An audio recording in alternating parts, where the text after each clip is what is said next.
Masayang panahon po, mga ka-taxpayer.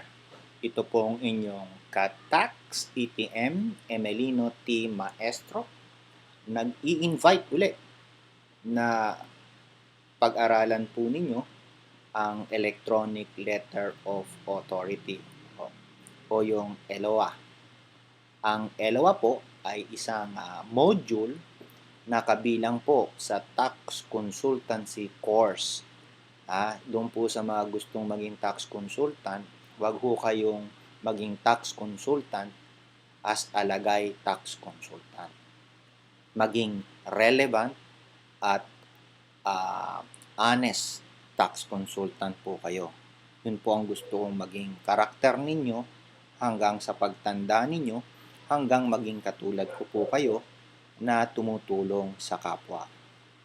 Ang objective po lagi ng isang tax consultant ay i-prevent ang criminal prosecution at persecution ng kanyang kliyente and of course ng sarili niya. I-prune down o pababain ang tax in a legal way. Maganda po yun kesa maglagay. Ano po? Number 3, protektahan ang karapatang pangtao o karapatang pang-taxpayer at pilbihiho ng mga taxpayer. Turuan po sila na maging tax compliant at respetuhin ang batas. At ang huli is kumita naman ang mga tax consultant. Kumita kayo para mapadaos ninyo ang pangangailangan ng inyong pamilya at ng inyong mga minamahal sa buhay. So, kung ganyan po ang ating objective, sigurado ako pagpapalain kayo. Ang included po sa curriculum na to, una, turuan natin yung guard, accountant at auditor. Ano ba mga role ninyo pag meron ng LOA?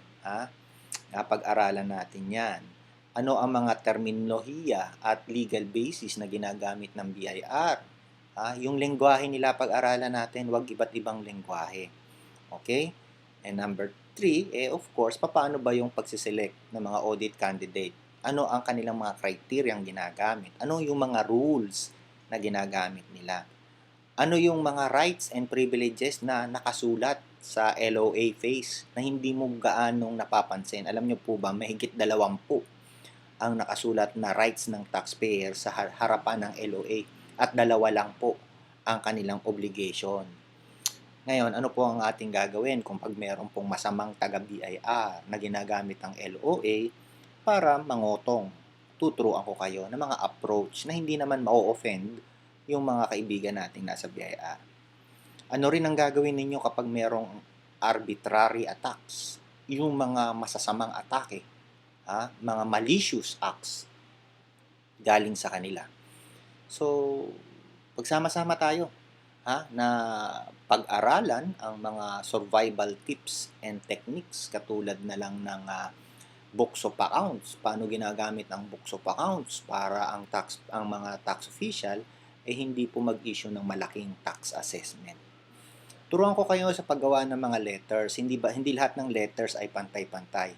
Hindi po business letter ang ginagawa natin sa bureau. Ang dapat nating ipa-receive at gawin para sa bureau ay legal notices. Turuan ko kayo dyan. And of course, ma-maximize natin ang benefit ng LA. Uy, may benefit pala ang LA. Yes, ang LA isa pong benefits na isa sa mga benefit ng taxpayer. So pwede po natin gamitin 'yan para maiwasan po ang graft and corruption. Pwede rin po natin gamitin ang LOA para maiwasan po ang tax evasion. Isa po siyang shield para hindi po kayo makasuhan ng tax evasion. Aalamin din natin ang mga modus operandi na hindi dapat ipatupad. Kadalasan po, maraming modus operandi na nakikita tayo pero hindi natin alam kung yan ay tama, legal, at naaayon sa moralidad. So magkita-kita po tayo. Tuwing Thursday po siya, 4 na Thursday. Ang basis ko po ng pagtuturo ay mentorship at coaching. Yan po yung approach ko. Mentorship and coaching approach. Gusto po kayo na magkaroon ng first-hand knowledge and how to handle cases. Kasi yung pag-aaralan po natin is actual cases na nangyari sa buhay ko. Ano po? Meron po kayong material sa matatanggap, Meron pong snack kayong makakain at may certificate po para dun po sa mga gustong maging empleyado, maipapakita po niya sa inyong future employer na meron kayong karanasan na humawak ng tax cases. Meron na pong mga nanggaling sa akin, na mga offer po ng mga nanggaling sa aking mga estudyante, minimum po 25,000 a month ang offer sa kanila ng mga kumpanya. At least mga 50 packs po para maging maganda ho ang ating school, mga 50 packs po dapat ang ating attendees. Ano po? At sa hospital, baka sa hospital ho natin gawin. Alas 4 po, be sharp ha. Alas 4 tayo magsisimula. At ito po ay Pay 1, Enroll 2. Malalaman nyo po sa YouTube kung ano yung Pay 1, Enroll 2. Yung kabuang explanation para dito, pero yung maikling explanation, isa lang po babayaran nyo pero dalawa pong aatin.